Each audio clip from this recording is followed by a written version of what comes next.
ಇಡೀ ಜಗತ್ತಿಗೆ ಧ್ಯಾನ ಜ್ಞಾನವನ್ನ ಪ್ರಸರಿಸಿದಂತ ಬ್ರಹ್ಮರ್ಷಿ ಪಿತಾಮಹ ಪತ್ರಿಜಿ ಗುರುಗಳಿಗೆ, ಸ್ವರ್ಣಮಾಲ ಅಮ್ಮನವರಿಗೆ, ಮಹಾವತಾರ್ ಬಾಬಾಜಿಯವರಿಗೆ, ನನ್ನ ತಂದೆ ತಾಯಿಗಳಿಗೆ ಹಾಗೂ ಧ್ಯಾನ ಮಾರ್ಗಕ್ಕೆ ಕರೆತಂದ ಸೋದರಿ ಮಂಜುಳರವರಿಗೆ, ಅದ್ಭುತವಾದ ಜ್ಞಾನ ಹಂಚಿಕೆಗಾಗಿ ವೇದಿಕೆಯನ್ನು ಸೃಷ್ಟಿ ಮಾಡಿರ್ತಕ್ಕಂಥ ಪರಮೋಚ್ಚ ಗುರುಗಳಿಗೆ, ಈ ಈ ವೇದಿಕೆಯಲ್ಲಿ ಇರುವ ಎಲ್ಲ ಧ್ಯಾನ ಬಂಧುಗಳಿಗೆ ಹಾಗೂ ಇಡೀ ಭೂಮಂಡಲದ ಎಲ್ಲ ಧ್ಯಾನಿಗಳಿಗೂ ಅನಂತ ಕೋಟಿ ನಮನಗಳನ್ನು ಸಲ್ಲಿಸುತ್ತಾ ಮಾಸ್ಟರ್ಸ್, ಜ್ಞಾನ ಹಂಚಿಕೆಯನ್ನ ಪ್ರಾರಂಭ ಮಾಡ್ತಾ ಇದ್ದೇನೆ.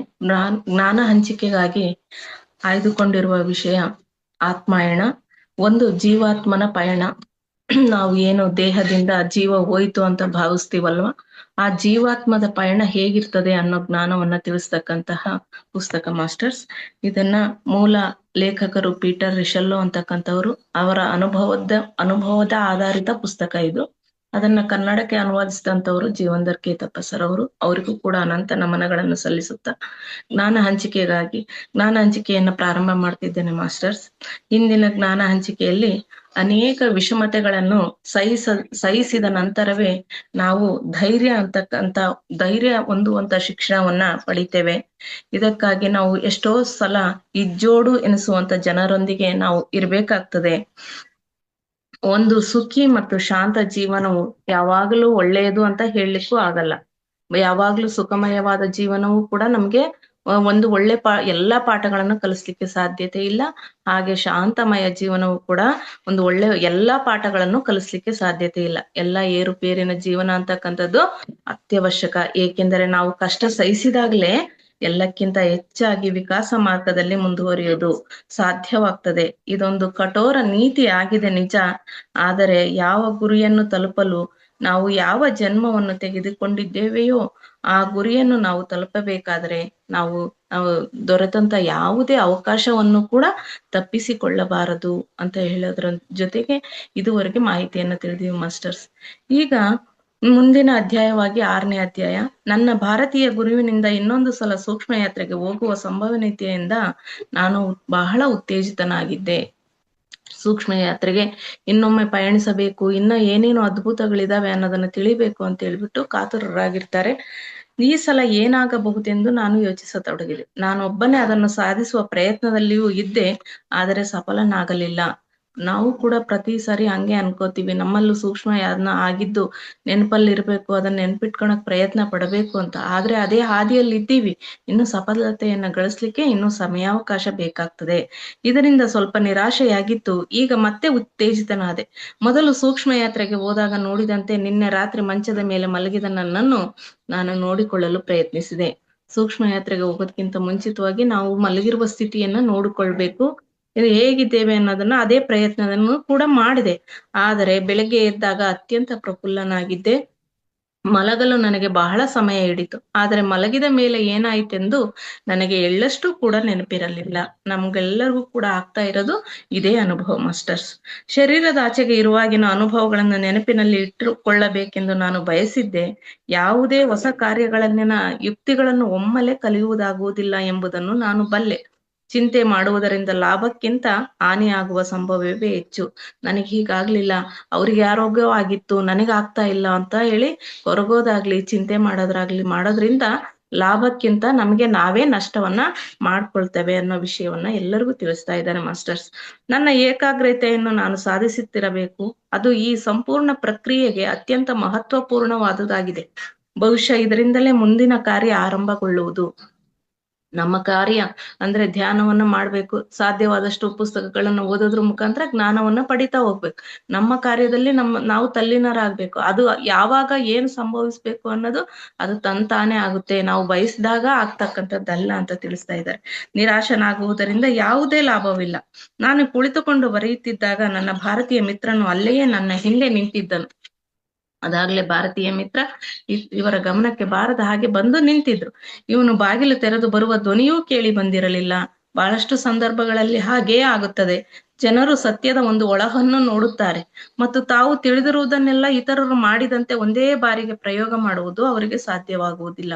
ಯಾವುದನ್ನೇ ಆಗ್ಲಿ ಯಾರಿಗಾದ್ರೂ ಅದು ಸಾಧ್ಯವಾಗಿದೆ ಅಂತ ಹೇಳಿದಾಗ ನಾವು ಒಂದು ಬಾರಿ ಪ್ರಯತ್ನ ಮಾಡಿ ಅದು ನಮಗಾಗ್ಲಿಲ್ಲ ಅಂತ ನಿರಾಸೆ ಆಗೋದು ಬೇಡ. ನಮ್ಮ ಪ್ರತಿ ಬಾರಿ ಪ್ರಯೋಗ ಮಾಡುವುದು ಅವರಿಗೂ ಸಾಧ್ಯನೂ ಆಗೋದಿಲ್ಲ.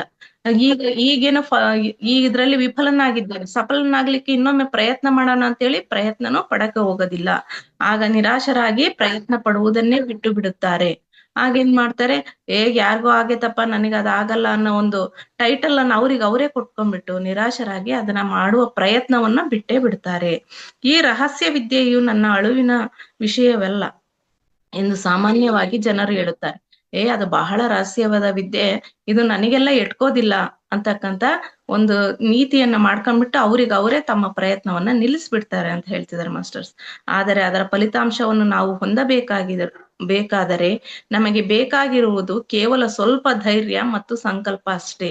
ಅದಕ್ಕೋಸ್ಕರ ಸಂಕಲ್ಪವನ್ನು ಹೇಗೆ ಮಾಡ್ಕೋಬೇಕು, ನಾವು ಮಾಡ್ತಕ್ಕಂಥ ಸಂಕಲ್ಪದಲ್ಲಿ ಯಾವ ರೀತಿಯ ಧೈರ್ಯವನ್ನ ಸದಾ ಜಾಗೃತವಾಗಿ ಇಟ್ಕೋಬೇಕು ಅನ್ನೋದನ್ನ ಈ ವೇದಿಕೆಯಲ್ಲಿ ಕಲಿತಾ ಇದ್ದೇವಲ್ಲ ಮಾಸ್ಟರ್ಸ್. ನಾವು ಯಾವುದನ್ನೇ ಆಗ್ಲಿ ಸಾಧನೆ ಮಾಡ್ಬೇಕಾದ್ರೆ ನಮಗೆ ಮುಖ್ಯವಾಗಿ ಧೈರ್ಯ ಮತ್ತು ಸಂಕಲ್ಪ ಅವೆರಡು ಮುಖ್ಯವಾಗಿ ಇರ್ಬೇಕು. ಸಾಂಸಾರಿಕ ಜೀವನ ಮತ್ತು ನಿದ್ರೆಯ ಸಮಯದಲ್ಲಿ ಜೀವಿಸುವ ಜೀವನದ ಮಧ್ಯೆ ಇರುವ ಗೋಡೆಯನ್ನು ಕೆಡವಬೇಕು.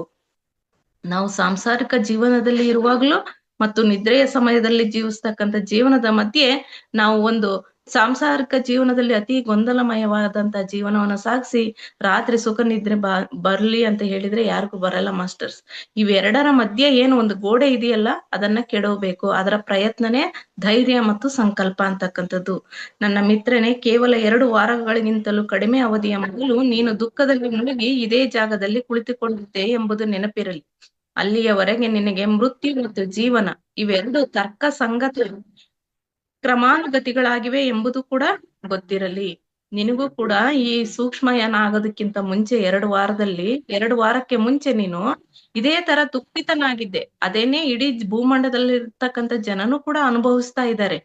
ನೀನು ಇದರಿಂದ ಈಗ ಹೊರ ಬಂದಿದೀಯಾ ಅಂತ ಹೇಳಿದ್ರೆ ಮೃತ್ಯು ಮತ್ತೆ ಜೀವನ ಇವೆರಡರ ತರ್ಕಸಂಗತ ಕ್ರಮಾನುಗತಗಳು. ಮೃತ್ಯು ಇರ್ತದೆ, ಮೃತ್ಯುವಿನ ನಂತರ ಜೀವನ ಇರುತ್ತೆ. ಇವೆರಡೂ ಕೂಡ ತಿಳಿದಿದ್ರಿಂದ ಇವು ಕ್ರಮಾನುಗತ, ಒಂದರ ನಂತರ ಒಂದಿರ್ತಕ್ಕಂಥದ್ದು ಅನ್ನೋದು ನಿನಗೆ ಗೊತ್ತಿರ್ಲಿಲ್ದಾಗ ದುಃಖ ಇತ್ತು. ಈಗ ನಿನಗೆ ತಿಳಿದಿದೆ, ಹಾಗಾಗಿ ನಿನಗೆ ಸ್ವಲ್ಪ ತಿಳಿದಿದೆ. ಆದ್ದರಿಂದ ಶೀಘ್ರವೇ ನಿನಗೆ ಬಹಳಷ್ಟು ತಿಳಿದುಕೊಳ್ತಕ್ಕಂಥ ಅವಕಾಶನೂ ಕೂಡ ದೊರೆತಿದೆ. ನಾವ್ ಯಾಕೆ ಸಾವಿನ ಬಗ್ಗೆ ಸತ್ಯ ಸಂಗತಿ ತಿಳಿಬೇಕು ಅಂದ್ರೆ ಮಾಸ್ಟರ್ಸ್, ನಾವು ಇನ್ನು ಹೆಚ್ಚಿನ ಜ್ಞಾನ ತಿಳ್ಕೊಬೇಕು ಅಂದ್ರೆ ಇದು ಮೂಲ ಜ್ಞಾನ. ಈ ಮೂಲ ಜ್ಞಾನವನ್ನ ಸರಿಯಾಗಿ ಅರ್ಥೈಸ್ಕೋಬೇಕು. ಮೃತ್ಯು ಅಂದ್ರೆ ದುಃಖ ಅಲ್ಲ, ಅದರ ನಂತರನೂ ಕೂಡ ಜೀವನ ಇದೆ ಅಂತಕ್ಕಂಥ ಸತ್ಯ ಸಂಗತಿಯನ್ನ ತಿಳಿಬೇಕು. ತಿಳಿದ್ರೆ ಮಾತ್ರ ಇನ್ನೂ ಹೆಚ್ಚು ಹೆಚ್ಚು ಜ್ಞಾನ ಪಡೆಯುವ ಅವಕಾಶಗಳು ನಮ್ಗೆ ತೆರೆದುಕೊಳ್ತವೆ ಅಂತ ತಿಳಿಸ್ತಿದ್ದಾರೆ ಮಾಸ್ಟರ್ಸ್. ಉಳಿದವರಿಗೆಲ್ಲ ಈ ಸಂಗತಿಗಳು ಏಕೆ ತಿಳಿದಿಲ್ಲ ಎಂದು ಬಹುಶಃ ನೀನೀಗ ಆಲೋಚಿಸುತ್ತಿರುವೆ. ಬಹುಶಃ ಅವರು ಇದನ್ನೆಲ್ಲ ತಿಳಿದುಕೊಳ್ಳಲು ಬಯಸಿರ್ಲಿಕ್ಕಿಲ್ಲ. ಅಲ್ಲದೆ ನೀನು ಬಯಸಿದಂತೆ ಬಹುಶಃ ಅವರು ಬೇರೆಯವರ ಸಹಾಯವನ್ನು ಕೂಡ ಬಯಸಿರ್ಲಿಕ್ಕಿಲ್ಲ. ತಮಗೆ ದೊರೆತಿರುವುದೆಲ್ಲ ಭಗವಂತನ ಕೃಪೆಯಾಗಿದೆ ಎಂದು ಕಲಿಸುತ್ತಿರುವ ಯಾವುದೋ ಒಂದು ಪುರಾತನ ಧರ್ಮದಿಂದಲೇ ಅವರು ಸಂತುಷ್ಟರಾಗಿ ಕೂಡ ಇರಬಹುದು.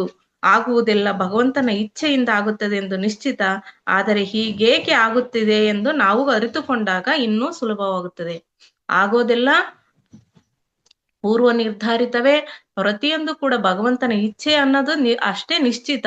ಆದ್ರೆ ಅದನ್ನ ತಿಳಿದುಕೊಳ್ಬೇಕು ಅನ್ನೋ ಇಚ್ಛೆನೂ ಕೂಡ ನಮ್ಮಲ್ಲಿ ಇರ್ಬೇಕಾಗ್ತದೆ. ಆ ಜ್ಞಾನನೂ ಕೂಡ ನಾವು ತಂದ್ಕೋಬೇಕಾಗ್ತದೆ. ಆಗ ಮಾತ್ರ ಸಾಧ್ಯ ಅಂತ ಹೇಳ್ತಿದ್ದಾರೆ ಮಾಸ್ಟರ್ಸ್. ಒಂದು ವೇಳೆ ನಮ್ಮಲ್ಲಿ ಪ್ರತಿಯೊಂದು ಪ್ರಶ್ನೆಗಳ ತರ್ಕಪೂರ್ಣ ಉತ್ತರವಿದ್ದರೆ ಹಾಗೂ ಪ್ರಯತ್ನ ಪೂರ್ವಕವಾಗಿ ಮಾತನ್ನು ನಾವು ಸಿದ್ಧ ಮಾಡಿ ತೋರಿಸಿ ಬಲ್ಲೆವಾದರೆ ವಿಶ್ವಾಸದ ಮೇಲೆ ಆಧಾರಿತ ಮಾತುಗಳನ್ನು ಒಪ್ಪಿಕೊಳ್ಳಬೇಕಾದ ಅಗತ್ಯವಿಲ್ಲ. ನಾವ್ ಯಾರೋ ಏನೋ ಹೇಳ್ತಿದಾರಂದ್ರೆ ಅದ್ರ ಮೇಲೆ ವಿಶ್ವಾಸ ಇಡ್ಬೇಕಾಗಿಲ್ಲ. ಪತ್ರಿಜಿ ಗುರುಗಳೇ ಹೇಳ್ತಾ ಇದ್ರು, ನನ್ನನ್ನು ಗುರು ಅಂತ ನಂಬಬೇಡ್ರಿ, ನಾನು ಹೇಳಿದ್ದೆಲ್ಲವನ್ನೂ ಕೂಡ ನಂಬಕ್ ಹೋಗ್ಬೇಡ್ರಿ. ನೀವು ಪ್ರಯೋಗ ಮಾಡಿ, ನೀವು ವಿಜ್ಞಾನಿಗಳಾಗಿ, ನೀವು ಜ್ಞಾನವನ್ನು ಪಡೆದು ವಿಜ್ಞಾನಿಗಳಾಗ್ತಾ ಹೋಗಿ. ಪ್ರತಿಯೊಂದನ್ನು ಕೂಡ ತರ್ಕ ಮಾಡ್ತಾ ಅದು ಹೌದಾ ಅಲ್ಲ ಅಂತ ನಿಮ್ಮ ಸ್ವಂತ ಅನುಭವಕ್ಕೆ ತಂದುಕೊಳ್ಳಿ ಅಂತಾನೆ ಹೇಳ್ತಾ ಇದ್ರು. ಇದು ಪ್ರತಿಯೊಬ್ಬರು ಕೂಡ ಪ್ರಯೋಗ ಅಂತಕ್ಕಂಥದ್ದು ವಿಜ್ಞಾನಿಗಳೇ ಮಾಡ್ಬೇಕಾಗಿದ್ದಲ್ಲ. ಪ್ರತಿಯೊಬ್ರು ಕೂಡ ತಿಳಿದಂತ ವಿಷಯದ ಬಗ್ಗೆ ಇದು ಹೌದಾ ಅಲ್ವಾ ಅನ್ನೋ ತರ್ಕ ವಿಚಾರಗಳು ನಮ್ಮಲ್ಲಿ ಬಂದು ಅದರ ಸತ್ಯಾಸತ್ಯತೆಯನ್ನು ಅರಿತೀವಲ್ಲ, ಅದೇ ವಿಜ್ಞಾನ. ಆ ವಿಜ್ಞಾನಿಗಳು ನಾವಾಗ್ಬೇಕು. ನಂಬಿಕೆಯು ಕೆಟ್ಟದ್ದಲ್ಲ, ಆದರೆ ಜ್ಞಾನವು ಅದಕ್ಕಿಂತ ಶ್ರೇಷ್ಠ. ಹಾಗಾದ್ರೆ ಯಾರನ್ನೂ ನಂಬಾರ್ದ ಅಂತ ಹೇಳಿದ್ರೆ ಹಾಗಂತ ಅಲ್ಲ. ನಂಬಿಕೆ ಅನ್ನೋದು ಏನು ಕೆಟ್ಟದ್ದೇನೂ ಅಲ್ಲ. ಆದ್ರೆ ಜ್ಞಾನ ಅಂತಕ್ಕಂಥದ್ದು ಬಹಳ ಶ್ರೇಷ್ಠವಾದದ್ದು.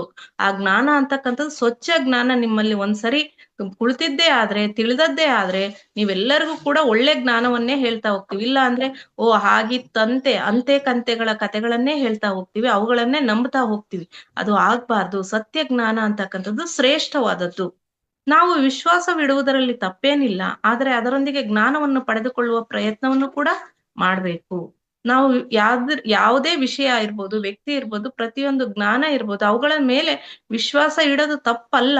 ಆದರೆ ಸತ್ಯಾಸತ್ಯತೆಯನ್ನು ತಿಳಿದುಕೊಳ್ಬೇಕು. ಜ್ಞಾನವನ್ನು ಪಡೆದುಕೊಳ್ಳುವ ಪ್ರಯತ್ನದಲ್ಲಿ ನಾವು ಸದಾ ಇರ್ಬೇಕು, ನಿರತರಾಗಿರ್ಬೇಕು. ನಿಂತ ನೀರಾಗಬಾರದು. ಯಾರೋ ಒಂದು ಹೇಳಿದ್ದನ್ನು ಕೇಳಿ ಅಲ್ಲಿಗೆ ನಿಲ್ಬಾರ್ದು. ಪ್ರತಿಯೊಂದನ್ನು ಕೂಡ ಪ್ರಯೋಗ ಪೂರ್ವಕವಾಗಿ ಅರ್ಥ ಮಾಡ್ಕೊಳ್ಳೋರು ಆಗಿರ್ಬೇಕು. ಅದಾದ ಮೇಲೆ ಏನಾಗುವುದೋ ಅದನ್ನು ಸೋಲು ಎಂದು ತಿಳಿದುಕೊಳ್ಳಬಾರದು. ನಾವು ಆ ಹಂತಕ್ಕೆ ಇದ್ದರೆ ಮಾತ್ರ ನಮಗೆ ಅದರ ಪ್ರತಿಫಲ ದೊರಕುತ್ತೆ, ಇಲ್ಲದೆ ಹೋದ್ರೆ ಸೋಲಾಗ್ಬಹುದು. ಆದ್ರೆ ಹಂಗಂತ ಹೇಳ್ಬಿಟ್ಟು ನಾವು ಸೋಲು ಅಂತ ತಿಳಿದುಕೊಳ್ಬಾರ್ದು. ವಿಕಾಸ ಕ್ರಮವು ನಿಧಾನವಾಗಿದೆ. ಪ್ರತಿಯೊಂದು ಕೂಡ ವಿಕಾಸ ಹೊಂತಾ ಹೋಗ್ತದೆ, ಆದ್ರೆ ಅದರ ಗತಿ ಮಾತ್ರ ನಿಧಾನವಾಗಿದೆ. ಅದನ್ನು ಗಡಿಬಿಡಿಯಿಂದ ಪಡೆದುಕೊಳ್ಳಲು ಸಾಧ್ಯವಿಲ್ಲ. ವಿಕಾಸ ಅಂತಕ್ಕಂಥದ್ದು, ವಿಕಾಸದ ಗತಿ ನಿಧಾನವಾಗಿರೋದ್ರಿಂದ ಅದನ್ನ ನಮ್ಮ ಗಡಿಬಿಡಿಗೆ ತಕ್ಕನಾಗೆ ಅದನ್ನ ಪಡ್ಕೊಳ್ಳಿಕ್ಕೆ ಸಾಧ್ಯತೆ ಇಲ್ಲ. ಆದರೆ ವ್ಯಕ್ತಿಯೊಬ್ಬ ಸಮಯಕ್ಕೆ ಸರಿಯಾದ ಸಹಾಯ ಹಾಗೂ ಪ್ರೋತ್ಸಾಹದಿಂದ ಅವಶ್ಯವಾಗಿ ಪ್ರೇರಣೆ ಹೊಂದಬಹುದು. ನಾವು ಎಲ್ಲರೂ ಧ್ಯಾನಕ್ಕೆ ಬಂದಿದೀವಿ ಅಂದ್ರೆ ನಮ್ಗೆ ಯಾರೋ ಒಬ್ಬರು ಪ್ರೇರಣೆ ಆಗಿದ್ದಾರೆ ಮಾಸ್ಟರ್ಸ್. ಆ ಪ್ರೇರಣೆ ಇಂಥವ್ರ ಇಂದನೇ ನಾನು ಪ್ರೇರಣೆ ಆಗ್ಬೇಕನ್ನೋದು ಕೂಡ ಪೂರ್ವ ನಿರ್ಧಾರಿತ ಆಗಿರಬಹುದು. ಆದ್ರೆ ಆ ಪ್ರೇರಣೆ ಮಾಡ್ತಕ್ಕಂಥ ವ್ಯಕ್ತಿಯಿಂದ ನಾವು ಪ್ರೇರಣೆ ಆಗ್ಬೇಕಂದ್ರೆ ಅದು ಕೂಡ ಒಂದು ಸುಸಂದರ್ಭ, ಸುವರ್ಣ ಅವಕಾಶ. ಅಂತ ಅವಕಾಶವನ್ನ ನಾವೆಲ್ಲರೂ ಬಳಕೆ ಇರೋದ್ರಿಂದ ಇಂಥ ಜ್ಞಾನವನ್ನು ಪಡಿತಕ್ಕಂಥ ವೇದಿಕೆಯಲ್ಲಿ ಇದ್ದೀವಿ ಮಾಸ್ಟರ್ಸ್. ಹಾಗೆ ಸರಿಯಾದ ಸಹಾಯ ಪ್ರೋತ್ಸಾಹದಿಂದ ಪ್ರೇರಣೆ ಅಂತಕ್ಕಂಥದ್ದು ಬೇಕು. ನಾವು ಅಂತ ಬೇರೆಯವ್ರಿಗೂ ಕೂಡ ಪ್ರೇರಕರಾಗಬೇಕು ಅನ್ನೋದಕ್ಕೋಸ್ಕರನೇ ಧ್ಯಾನವನ್ನ ಹೇಳಿ ಹಂಚಿ ಅಂತ ಹೇಳ್ತಕ್ಕಂಥದ್ದು ಮಾಸ್ಟರ್ಸ್. ಇಲ್ಲಿಯವರೆಗೆ ನೀನು ಈಗ ತಾನೇ ಮೃತ್ಯುವಿನ ಪುಟ್ಟ ದ್ವಾರದಿಂದ ಪಾರಾಗಿ ಸೂಕ್ಷ್ಮ ಲೋಕಕ್ಕೆ ಬಂದಿರುವಂತ ಜನರಿಂದಲೇ ಹೆಚ್ಚಾಗಿ ತುಂಬಿಕೊಂಡಿರುವ ಒಂದು ಅತ್ಯಂತ ಸಣ್ಣ ಭಾಗವನ್ನು ಮಾತ್ರ ನೋಡಿರ್ವಿ. ಈ ಮೊನ್ನೆ ಹೋಗಿದಂತ ಸೂಕ್ಷ್ಮಯಾನದಲ್ಲಿ ನೀನು ನೋಡಿರ್ತಕ್ಕಂಥದ್ದು ಒಂದು ಸಣ್ಣ ಪುಟ್ಟ ದ್ವಾರದಿಂದ ಪಾರಾಗಿ ಸೂಕ್ಷ್ಮ ಲೋಕಕ್ಕೆ ಬಂದಿದೀಯ. ಅಲ್ಲಿ ಇರ್ತಕ್ಕಂಥ ಅಲ್ಲಿ ಜನದಟ್ಟಣೆ ಹೆಚ್ಚಾಗಿರ್ತದೆ. ಅಲ್ಲಿ ಅದು ಒಂದು ಅತ್ಯಂತ ಸಣ್ಣ ಭಾಗ. ನೀನ್ ನೋಡಿರ್ತಕ್ಕಂಥದ್ದು ಅತ್ಯಂತ ಸಣ್ಣ ಭಾಗ. ನಾವ್ ಇದುವರೆಗೂ ವರ್ಷಾನುಗಟ್ಲೆ 2 ವರ್ಷಗಟ್ಲೆ ಇದ್ದೀವಿ, ಏನೋ ಜ್ಞಾನ ತಿಳಿದಿದೀವಿ ಅಂದ್ರೆ ನಾವು ಬರೀ ಒಂದು ಧೂಳಿನ ಕಣದಷ್ಟು ಮಾತ್ರ ಆಧ್ಯಾತ್ಮಿಕ ಜ್ಞಾನವನ್ನ ತಿಳಿದಿದೀವಿ ಮಾಸ್ಟರ್ಸ್. ಇದು ಒಂದು ಮಹಾನ್ ಸಾಗರದಷ್ಟು ವಿಷಯ ಇದೆ. ಅದನ್ನ ತಿಳಿದುಕೊಡ್ಲಿಕ್ಕೆ ಜನ್ಮಗಳೇ ಸಾಕಾಗೋದಿಲ್ಲ. ಅದಕ್ಕೋಸ್ಕರ ಎಷ್ಟೋ ಜನ್ಮಗಳನ್ನು ಕೂಡ ಜ್ಞಾನಿಗಳಾಗ್ಬೇಕಂದ್ರೆ ಎಷ್ಟೋ ಜನ್ಮಗಳನ್ನು ಕೂಡ ಎತ್ಬೇಕಾಗ್ತದೆ. ನಾವು ಈಗ ತಿಳಿದಿರುವುದು ಒಂದು ಸಣ್ಣ ಭಾಗವನ್ನು ಮಾತ್ರ. ನೀನು ಈ ಲೋಕದ ಸ್ಥಾಯಿ ನಿವಾಸಿಯಾದಾಗ ಆ ಭಾಗಗಳತ್ತ ನೀನು ಹೋಗುವುದೇ ಇಲ್ಲ. ನೀನು ಅಲ್ಲಿರ್ತಕ್ಕಂಥ ಸ್ಥಾಯಿ ನಿವಾಸಿ ಆದಾಗ ಮಾತ್ರ ನೀನು ಆ ಭಾಗಗಳ ಕಡೆ ಹೋಗುವುದಿಲ್ಲ. ಒಂದು ವೇಳೆ ಹೋಗಬೇಕೆಂದು ಬಯಸಿದ್ರೆ ಹೋಗಿ ಬರಬಹುದು. ವಿದೇಶದಲ್ಲಿ ಯಾವುದೋ ಮಿತ್ರನಿಗೆ ಸಹಾಯ ಅವಶ್ಯಕತೆ ಇದ್ದಾಗ ನೀನು ಆ ದೇಶಕ್ಕೆ ಹೋಗುವಂತೆ ಅಥವಾ ಬೇರೆ ಬೇರೆ ಹೊಸ ದೇಶಗಳಿಗೆ ಹೋಗುವಂತೆಯೇ ಯಾರಾದರೂ ನಿನ್ನ ವಿಶೇಷ ಅಥವಾ ಸಂಬಂಧಿಕರು ಮರಣ ಹೊಂದುವ ಸಮಯ ಬಂದಾಗ ಮತ್ತು ಅಲ್ಲಿಯ ನಿವಾಸಿಗಳಿಗೆ ಸಹಾಯದ ಅವಶ್ಯಕತೆ ಇದ್ದಾಗ ಆಗ ನೀನು ಹೋಗುವೆ ಕೂಡ. ನಿನ್ನ ಸ್ಥಾಯಿ ಅಂತಕ್ಕಂಥದ್ದು ಹೆಚ್ಚಾದಾಗ ನೀನು ಈ ಹೆಚ್ಚು ಜನದಟ್ಟಣೆ ಇರ್ತಕ್ಕಂಥ ಪ್ರದೇಶಕ್ಕೆ ಹೋಗೋ ಅವಶ್ಯಕತೆ ಇರಲ್ಲ. ಆದ್ರೆ ಹೋಗ್ಲೇಬೇಕು ಅಂತ ಅನ್ಸ್ದಾಗ ಅಂದ್ರೆ ಅಲ್ಲಿರ್ತಕ್ಕಂಥವ್ರು ಯಾರಾದ್ರೂ ನಿನ್ನ ಸಹಾಯದ ಅವಶ್ಯಕತೆ ಇದೆ ಅಂತ ಯಾಚನೆ ಮಾಡಿದಾಗ ನಾವ್ ಹೆಂಗೆ ಬೇರೆಯವ್ರನ್ನ ನೋಡ್ಲಿಕ್ಕೆ ಮತ್ತೊಬ್ಬ ಸ್ನೇಹಿತರನ್ನ ಬಂಧುಗಳನ್ನ ನೋಡ್ಲಿಕ್ಕೆ ಬೇರೆ ದೇಶಗಳಿಗೆ ಊರುಗಳಿಗೆ ಹೋಗ್ತಿವಲ್ಲ ಮಾಸ್ಟರ್, ಅದೇ ರೀತಿ ನೀನು ಆ ಲೋಕಕ್ಕೆ ಹೋಗಬಹುದು. ಜೊತೆಗೆ ಬಂಧುಗಳು ಯಾರಾದ್ರೂ ತೀರ್ಕೊಂಡಾಗ ಅವರ ಸಂಬಂಧಿಕರೆಲ್ಲರೂ ಗುರ್ತು ಪರಿಚಯ ಇರೋರು ಸದಾ ಅವರನ್ನ ಸ್ವಾಗತಿಸ್ಲಿಕ್ಕೆ ಸಿದ್ಧರಿರ್ತಾರೆ ಅಂತ ತಿಳಿದಿದೀವಲ್ಲ ಮಾಸ್ಟರ್ಸ್. ಆ ರೀತಿ ಮರಣ ಹೊಂದಿದಾಗ ಸ್ವಾಗತಿಸ್ಲಿಕ್ಕೆ ಹೋಗ್ಬೇಕಾಗ್ತದೆ. ಯಾಕಂದ್ರೆ ಗುರುತು ಪರಿಚಯದವರನ್ನ ನೋಡಿದಾಗ ಆ ಜೀವಾತ್ಮ ಭಯ ಪಡಬಾರ್ದು ಅನ್ನೋ ಉದ್ದೇಶಕ್ಕೆ ಬಂಧು ಬಾಂಧವರೆಲ್ಲರನ್ನ ಸೂಕ್ಷ್ಮ ದೇಹಿಗಳು ಅಲ್ಲಿ ಸ್ವಾಗತಿಸ್ಲಿಕ್ಕೆ ಬಂದಿರ್ತಾರೆ. ಆ ಸೂಕ್ಷ್ಮ ಲೋಕವು ವಲಯ, ಹಂತ ಮತ್ತು ಮಂಡಲಗಳಲ್ಲಿ ವಿಭಾಜಿತವಾಗಿದೆ. ಸೂಕ್ಷ್ಮ ಲೋಕ ಅಂತಕ್ಕಂಥದ್ದು ವಲಯ, ಮಂಡಲ ಮತ್ತು ಹಂತಗಳಲ್ಲಿ, ಹಲವು ಹಂತಗಳಲ್ಲಿ ವಿಭಾಜಿತ. ಈ ರೀತಿಯಾಗಿ ಈ ಭಾಗಗಳೆಲ್ಲ ತಯಾರಾಗಿವೆ ಎಂಬುದನ್ನು ನೀನು ತಿಳಿದುಕೊಳ್ಳುವುದು ಅವಶ್ಯಕವಾಗಿದೆ.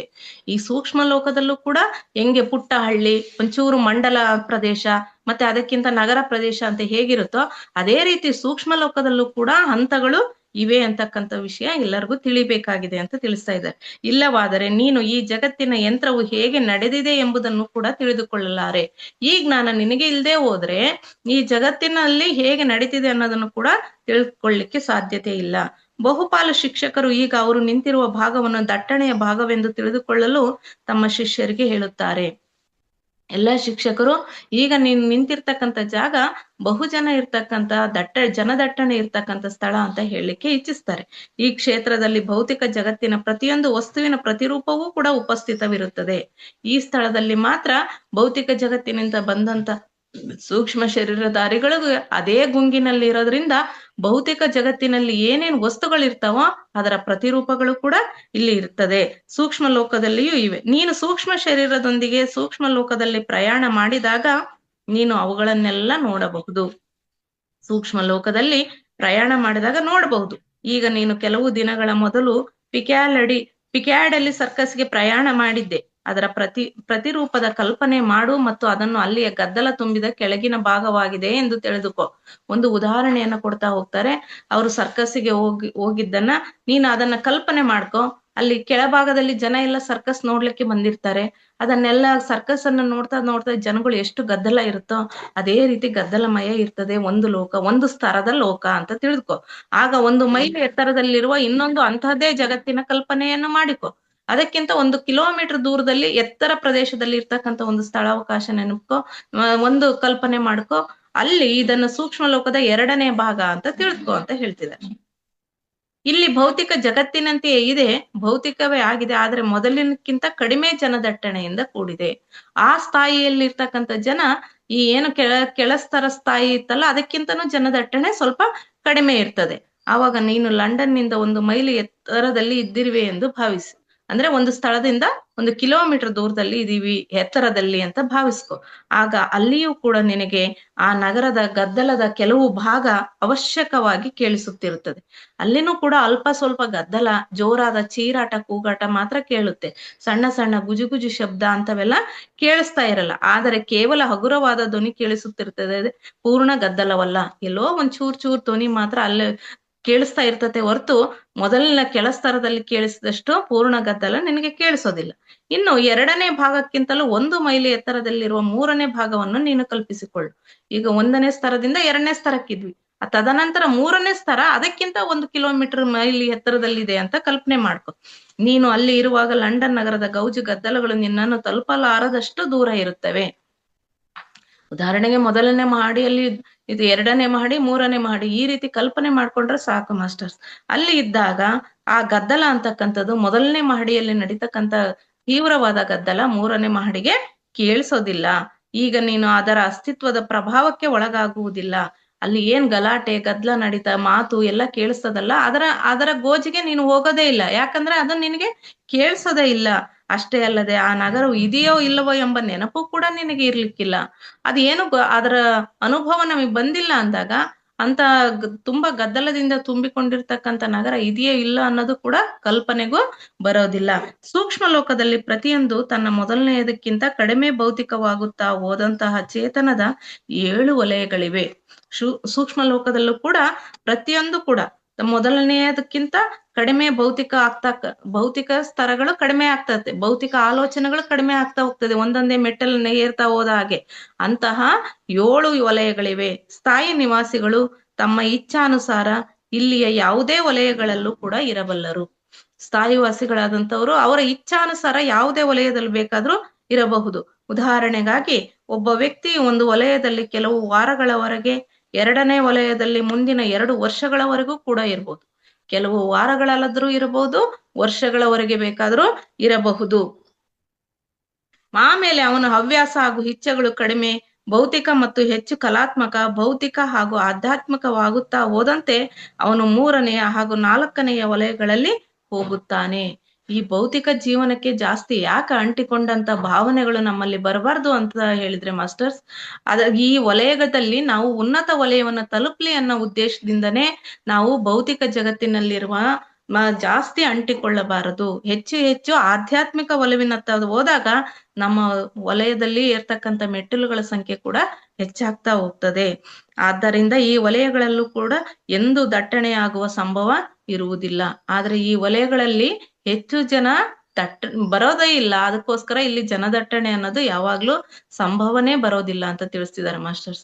ಆಧ್ಯಾತ್ಮಿಕ ಕಡೆ ಬರತಕ್ಕಂಥವ್ರು ಕೇವಲ ಬೆರಳೆಣಿಕೆ ಅಷ್ಟೇ ಜನಗಳಾಗಿರೋದ್ರಿಂದ ಇಲ್ಲಿ ಜನದಟ್ಟಣೆ ಉಂಟಾಗೋದಿಲ್ಲ ಈ 6, 4, 5, 6, 7ನೇ ವಲಯಗಳಲ್ಲಿ. ಅದಕ್ಕೋಸ್ಕರ ಎಲ್ಲರೂ ಕೂಡ ಆಧ್ಯಾತ್ಮಿಕ ಮಾರ್ಗದಲ್ಲಿ ಬರಬೇಕು. ಈ ವಲಯಗಳಲ್ಲೂ ಕೂಡ ಜನದಟ್ಟಣೆ ಉಂಟಾಗ್ಬೇಕು ಅಂತ ತಿಳಿಸ್ತಾ ಇದ್ದಾರೆ ಮಾಸ್ಟರ್ಸ್. ಈ ಭೌತಿಕ ಜಗತ್ತಿನಲ್ಲಿ ಮನುಷ್ಯ ಎಲ್ಲಿ ಇರಬಯಸುತ್ತಾನೆ ಎನ್ನುವುದಕ್ಕೆ ಬಹಳ ಕಡಿಮೆ ಆಯ್ಕೆಗಳ ಮಿತಿ ಇರುತ್ತದೆ. ಈ ಭೌತಿಕ ಜಗತ್ತಿನಲ್ಲಿ ಮನುಷ್ಯ ಎಲ್ಲಿ ಇರಬಯಸುತ್ತಾನೆ ಎನ್ನುವುದಕ್ಕೆ ಕಡಿಮೆ ಆಯ್ಕೆಗಳಿರುತ್ತವೆ.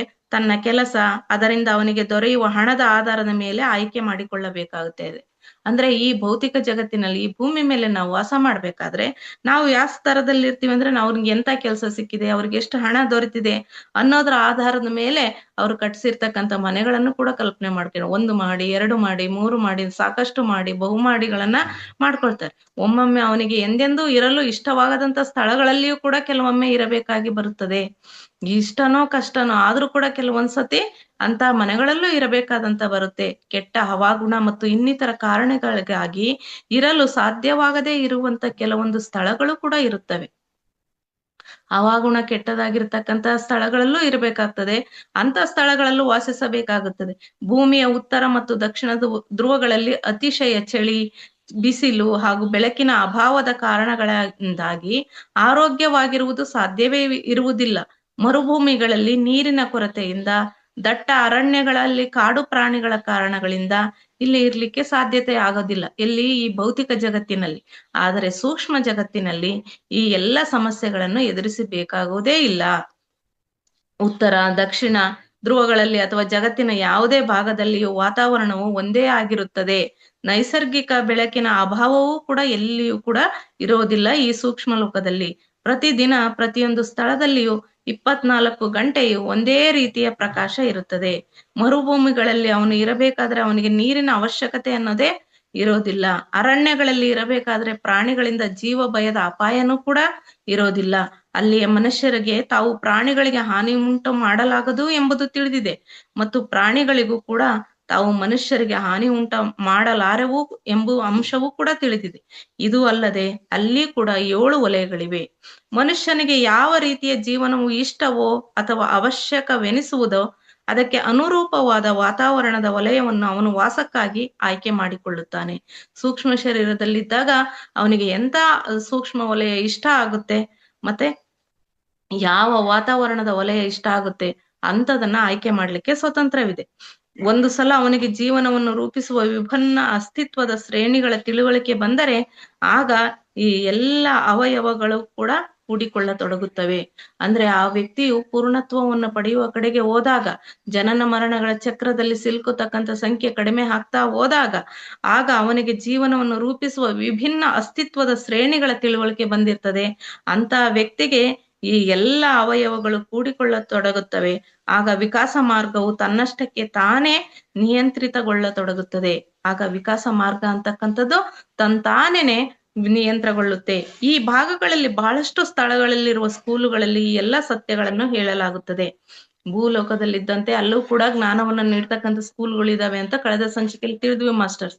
ಅವೆಲ್ಲವೂ ಕೂಡ ಈ ಸತ್ಯವನ್ನೇ ಹೇಳ್ತವೆ, ಈ ಜ್ಞಾನವನ್ನೇ ನೀಡ್ತವೆ. ಇವುಗಳ ಮೂಲಕವೇ ಉಪಯುಕ್ತ ಸಮಯದಲ್ಲಿ ಜೀವನದ ಸತ್ಯಗಳ ಕುರಿತು ತಿಳಿದುಕೊಳ್ಳುತ್ತಾನೆ.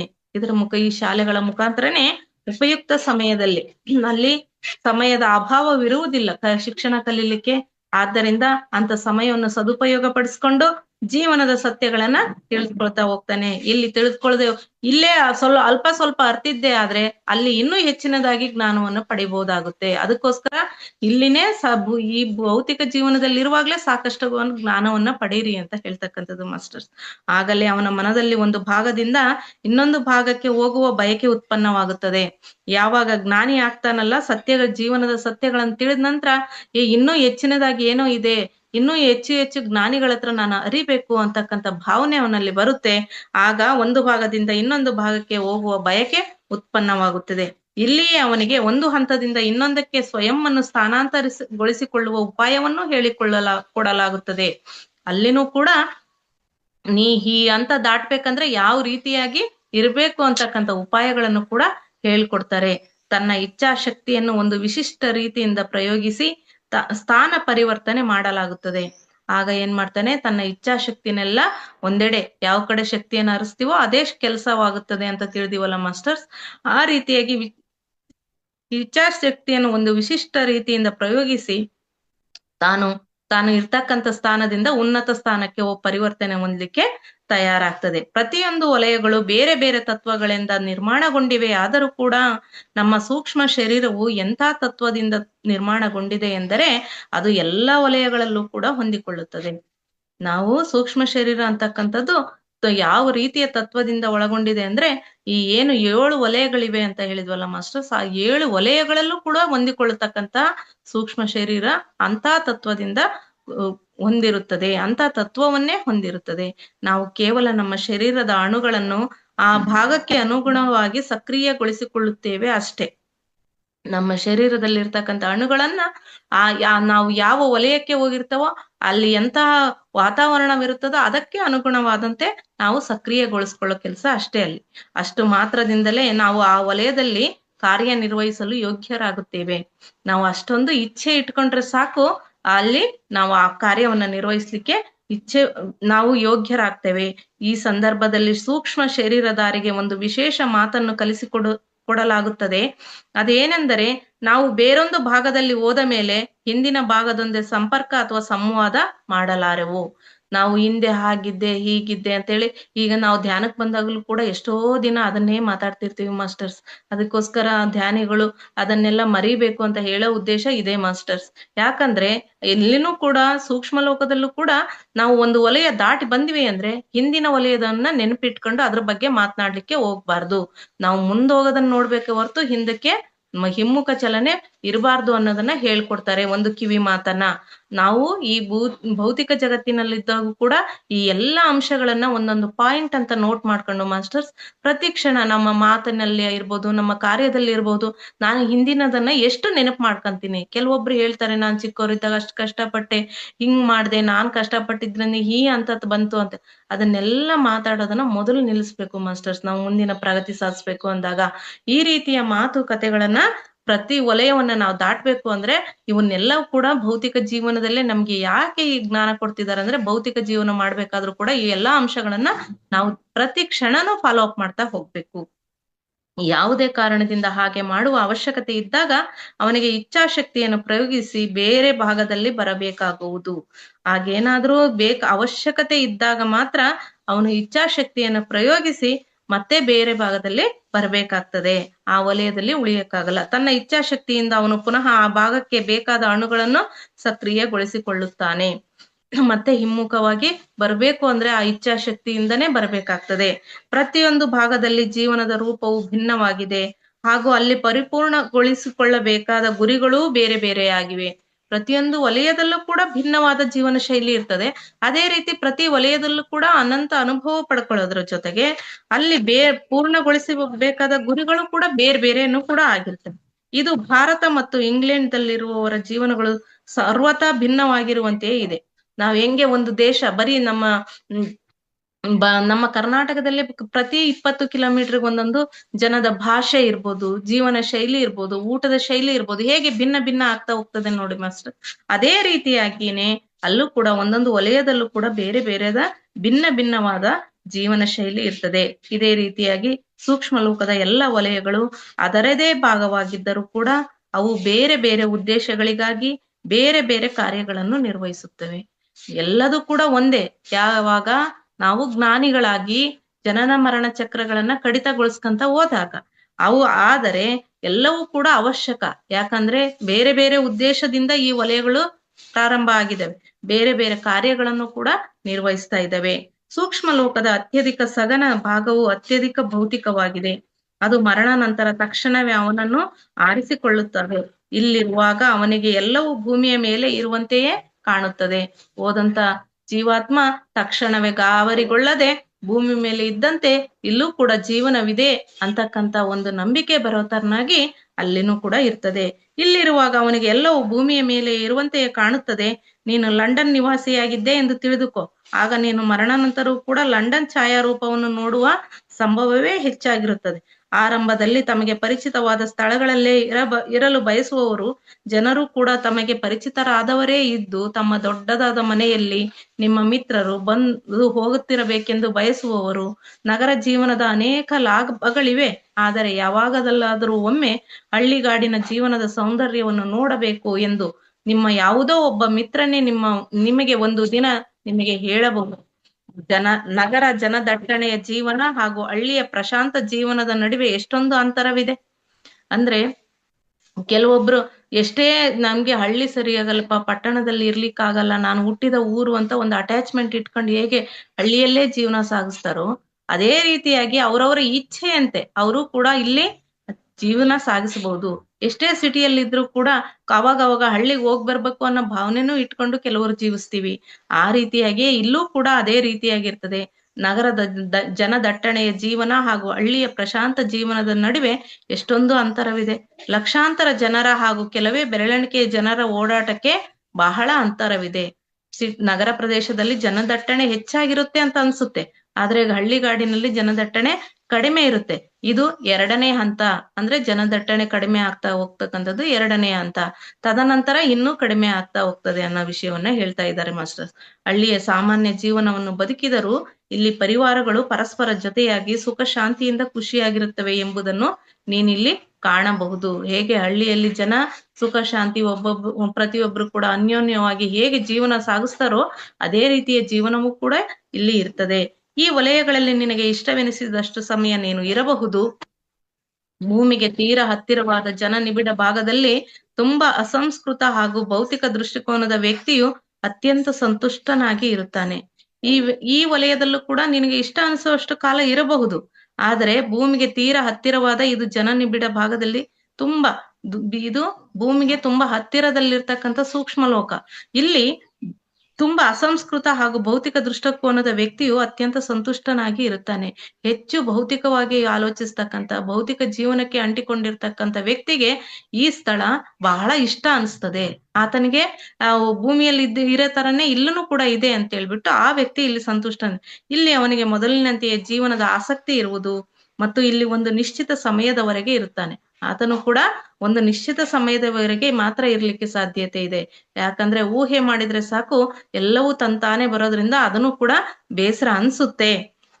ಈ ವಲಯದಲ್ಲಿ ಆಧ್ಯಾತ್ಮಿಕ ಹಿನ್ನೆಲೆ ಯಾವುದೇ ವಿಕಸಿತ ವ್ಯಕ್ತಿಯು ಹೆಚ್ಚು ಸಮಯದವರೆಗೆ ಇರಲು ಬಯಸುವುದಿಲ್ಲ. ಆದ್ರೆ ಆಧ್ಯಾತ್ಮಿಕವಾದಂತ ವ್ಯಕ್ತಿ ಇದೇನಪ್ಪ ಬರೇ ನಾನು ನನ್ನದು ಅನ್ನೋ ಭಾವನೆ ಇರ್ತಕ್ಕಂಥವರೇ ಇದ್ದಾರೆ. ಇಲ್ಲಿ ಭೂಲೋಕ ಭೌತಿಕ ಜೀವನಕ್ಕೆ ಹೆಚ್ಚಾಗಿ ಅಂಟ್ಕೊಂಡಿದ್ದಾರೆ ಅಂತ ಹೇಳ್ಬಿಟ್ಟು ಆಧ್ಯಾತ್ಮಿಕ ಜ್ಞಾನ ಹೊಂದಿದಂತ ವ್ಯಕ್ತಿ ಈ ವಲಯದಲ್ಲಿ ಹೆಚ್ಚು ಸಮಯ ಇರ್ಲಿಕ್ಕೆ ಸಾಧ್ಯನೇ ಇಲ್ಲ. ಕೆಲ ಗಂಟೆಗಳ ಮಾತ್ರ ಇರ್ಲಿಕ್ಕೆ ಸಾಧ್ಯ, ಇಚ್ಛಿಸಬಹುದು ಅಷ್ಟೇ. ತನ್ನ ದೋಷಗಳನ್ನು ತಿಳಿದುಕೊಂಡು ಪ್ರಾಯಶ್ಚಿತ್ತ ಮಾಡಿಕೊಂಡು ಭಾವಿ ಚಾರಿತ್ರ್ಯವನ್ನು ನಿರ್ಧಾರ ಮಾಡಿಕೊಳ್ಳುವುದಕ್ಕೋಸ್ಕರ ಒಳ್ಳೆಯ ಕೆಟ್ಟ ಪರಿಣಾಮಗಳನ್ನು ನೋಡಿ ತಿಳಿದುಕೊಳ್ಳಲು ಅವಶ್ಯಕವಾದಷ್ಟು ಸಮಯದವರೆಗೆ ಮಾತ್ರ ಅವನು ಇಲ್ಲಿರುವನು. ಏನು ಕೆಲವೊಂದಿರ್ತವೆ, ಎಲ್ಲರೂ ಕೂಡ ಪರಿಪೂರ್ಣರಾಗಿ ಏನು ಹೋಗ್ಲಿಕ್ಕೆ ಸಾಧ್ಯತೆ ಇಲ್ವಲ್ಲ. ಅಲ್ಲೇ ಇರ್ತಕ್ಕಂಥ ಕೆಲ ಸಮಯದಲ್ಲಿ ಆಧ್ಯಾತ್ಮಿಕ ಹಿನ್ನೆಲೆಯಲ್ಲಿ ಹೆಚ್ಚಾಗಿ ವಿಕಸಿತವಾಗಿರ್ತಕ್ಕಂಥ ವ್ಯಕ್ತಿ ಏನ್ ಮಾಡ್ತಾನಪ್ಪ ಅಂದ್ರೆ, ತನ್ನ ದೋಷಗಳೇನಿದ್ದಾವೆ, ಇನ್ನು ನಾನು ತಿದ್ಕೊಳ್ತಕ್ಕಂಥ ದೋಷ ಯಾವನ್ನ ಉಳಿಸ್ಕೊಂಡ್ ಬಂದಿದ್ದೀನಿ ಆ ದೋಷಗಳನ್ನ ತಿದ್ಕೊಳಕ್ ಪ್ರಯತ್ನ ಮಾಡ್ತಾನೆ. ಮತ್ತೆ ಪ್ರಾಯಶ್ಚಿತ್ತ ಮಾಡ್ಕೊಳ್ತಕ್ಕಂಥ, ನಾವು ಅದನ್ನೆಲ್ವಾ ಮಾಸ್ಟರ್ಸ್ ಮೊದ್ಲು ನಮ್ಮಲ್ಲಿ ಏನಿದೆ ದೋಷ ಅನ್ನೋದು ಕೊಂಡ್ಕೊಳ್ಳೋದು, ಆಮೇಲೆ ಪ್ರಾಯಶ್ಚಿತ್ತ ಮಾಡ್ಕೊಳ್ಳೋದು, ಪರಿವರ್ತನೆ ಆಗ್ತಕ್ಕಂಥದ್ದು, ಆ ನಂತರ ನಾನು ಹೀಗ್ ಮಾಡ್ಬಾರ್ದಾಗಿತ್ತು ಸಾರಿ ಅಂತ ಕೇಳ್ಕೊಳ್ತಕ್ಕಂಥದ್ದು. ಇವನ್ನೆಲ್ಲವನ್ನು ಮಾಡ್ಕೊಂಡು ಒಳ್ಳೆಯ ಕೆಟ್ಟ ಪರಿಣಾಮಗಳನ್ನು ನೋಡಿ ಅಲ್ಲೂ ಕೂಡ ಒಳ್ಳೆಯ ಮತ್ತು ಕೆಟ್ಟ ಪರಿಣಾಮಗಳನ್ನ ನೋಡಿ ಎಷ್ಟು ತಿಳ್ಕೊಳ್ಳಿಕ್ಕೆ ಅವಶ್ಯಕತೆ ಇದೆ ನನಗೆ ಅನ್ನೋದನ್ನ ಸರಿ ಮಾಡಿಸ್ಕೊಂಡು ಒಳ್ಳೆಯ ಕೆಟ್ಟ ಪರಿಣಾಮಗಳನ್ನು ತಿಳಿದುಕೊಳ್ಳಲು ಅವಶ್ಯಕವಾದಷ್ಟು ಸಮಯದವರೆಗೆ ಮಾತ್ರ ಅವನು ಇದ್ದು ತನ್ನ ಕಳೆದ ಜೀವನದೊಂದಿಗೆ ಸಾಮ್ಯವಿರುವ ಸ್ಥಳಗಳಲ್ಲಿ ಅವನು ಇರಲು ಬಯಸುವುದಿಲ್ಲ. ಇದಕ್ಕಿಂತ ಹೆಚ್ಚು ರೋಚಕ ಹಾಗೂ ಲಾಭದಾಯಕ ಅನುಭವಗಳನ್ನು ಇತರ ವಲಯಗಳಲ್ಲಿ ಅವನು ಹೊಂದಬಲ್ಲನು. ಅವನ ಜ್ಞಾನಕ್ಕೆ ತಕ್ಕನಾದ ವಲಯವನ್ನು ಆಯ್ಕೆ ಮಾಡಿಕೊಳ್ಳಬಲ್ಲ. ಇವು ಅವುಗಳಿಗಿಂತ ಉನ್ನತ ಮಟ್ಟದವಾಗಿದ್ದು ಕಡಿಮೆ ದಟ್ಟಣೆ ಉಳ್ಳದ್ದಾಗಿದೆ ಎಂಬುದನ್ನು ಕೂಡ ಅವನು ಬಲ್ಲನು. ಅಲ್ಲಿ ಜನದಟ್ಟಣೆ ಕಡಿಮೆ ಇರ್ತದೆ, ಮತ್ತೆ ಉನ್ನತ ಲೋಕವಾಗಿರ್ತದೆ, ಇಲ್ಲಿ ನನಗೆ ಹೆಚ್ಚು ಲಾಭದಾಯಕ ಅನ್ನೋದನ್ನ ತಿಳಿತಾನೆ. ಇವುಗಳಿಗಿಂತ ಉನ್ನತ ಮಟ್ಟದವಾಗಿದ್ದು ಕಡಿಮೆ ದಟ್ಟಣೆ ಉಳ್ಳವದಾಗಿರೋದ್ರಿಂದ ತತ್ಪರಿಣಾಮವಾಗಿ ತನ್ನ ವಾಸ್ತವಿಕ ಸ್ಥಿತಿಯೊಂದಿಗೆ ಅಲ್ಲಿಯ ಪರಿಸ್ಥಿತಿಗಳು ಹೊಂದಿಕೊಳ್ಳುವಲ್ಲಿ ವಾಸ ಮಾಡ ಬಯಸುತ್ತಾನೆ. ಇಲ್ಲಿ ನನ್ನ ಸ್ಥಾಯಿ ಸ್ಥಿತಿ ಏನಿದೆಯೋ ಅದಕ್ಕೆ ತಕ್ಕನಾದ ವಾತಾವರಣವಿದೆ ಅಂತ ಹೇಳ್ಬಿಟ್ಟು ಆ ಹಂತದಲ್ಲಿ ವಾಸಿಸ್ಲಿಕ್ಕೆ ಬಯಸ್ತಾನೆ. ಇದು 3ನೇ ವಲಯದಲ್ಲಿ ಆಗುತ್ತದೆ. ಈ ವಲಯ 3ನೇ ವಲಯ ಆಗಿದೆ. ಅಲ್ಲಿ ಆತ ಸಂಗೀತಜ್ಞರು, ಕಲಾಕಾರರು, ವಿಜ್ಞಾನಿಗಳು ಮುಂತಾದ ಸೃಜನಶೀಲ ಜನರಿರುವಂತಹ ಭಾಗಗಳಲ್ಲಿ ಹೋಗಲು ತಯಾರಾಗುತ್ತಾನೆ. ಅಥವಾ 4ನೇ ವಲಯದಲ್ಲಿ ತನಗಿಂತ ಬಹಳಷ್ಟು ಬುದ್ಧಿಶಾಲಿಯಾಗಿರುವಂತವರೊಂದಿಗೆ ಜಾಗತಿಕ ಸಮಸ್ಯೆಗಳ ಕುರಿತು ಚರ್ಚಿಸಬಲ್ಲಂತ ಜನರೊಂದಿಗೂ ಕೂಡ ಜೀವಿಸಬಹುದು. 3ನೇ ವಲಯದಲ್ಲಿ ಈ ರೀತಿಯಾಗಿದ್ದರೆ 4ನೇ ವಲಯದಲ್ಲಿ ಆತನಿಗಿಂತ ಬುದ್ಧಿವಂತರಾಗಿರ್ತಕ್ಕಂಥವರು ಜೀವಿಗಳಿರ್ತಾರೆ. ಅಲ್ಲಿ ಜಾಗತಿಕ ಸಮಸ್ಯೆಗಳ ಕುರಿತು ಚರ್ಚೆ ಮಾಡ್ತಕ್ಕಂಥ ಬುದ್ಧಿಜೀವಿಗಳ ಜೊತೆನೂ ಕೂಡ ಇರಬಹುದು ಅಂತ ಕೂಡ ಬಯಸ್ತಾನೆ. ಮಾಸ್ಟರ್ಸ್, ಇವತ್ತಿಗೆ ಈ 3 ವಲಯಗಳ ಜ್ಞಾನವನ್ನ ತಿಳಿಸುವುದರೊಂದಿಗೆ ಇಲ್ಲಿಗೆ ಜ್ಞಾನ ಹಂಚಿಕೆಯನ್ನು ಪೂರ್ಣಗೊಳಿಸಿದ್ದೇನೆ ಮಾಸ್ಟರ್ಸ್. ಇದಕ್ಕೋಸ್ಕರ ಸದಾವಕಾಶವನ್ನು ಒದಗಿಸಿಕೊಟ್ಟಂತ ಈ ವೇದಿಕೆಯ ಪರಮೋಚ್ಚ ಗುರುಗಳಿಗೆ ಹಾಗೂ ಎಲ್ಲ ಧ್ಯಾನ ಬಂಧಿಗಳು, ಇದುವರೆಗೂ ಆಲಿಸಿದಂತ ತಮ್ಮೆಲ್ಲ ಧ್ಯಾನ ಬಂಧಿಗಳಿಗೂ ನಮಿಸುತ್ತಾ ಥ್ಯಾಂಕ್ ಯು ಮಾಸ್ಟರ್ಸ್. ಹಾಗೂ ಈ ಪುಸ್ತಕದ ಲೇಖಕರಾಗಿರ್ತಕ್ಕಂಥ ಪೀಟರ್ ರಿಶೆಲ್ಲೋ ಅವರಿಗೂ, ಜೀವಂದರ್ ಕೇತಪ್ಪನವರಿಗೂ ನಮಿಸುತ್ತಾ ಅನಂತ ಕೋಟಿ ನಮನಗಳನ್ನು ಸಲ್ಲಿಸ್ತೇನೆ ಮಾಸ್ಟರ್ಸ್. Thank you ma'am.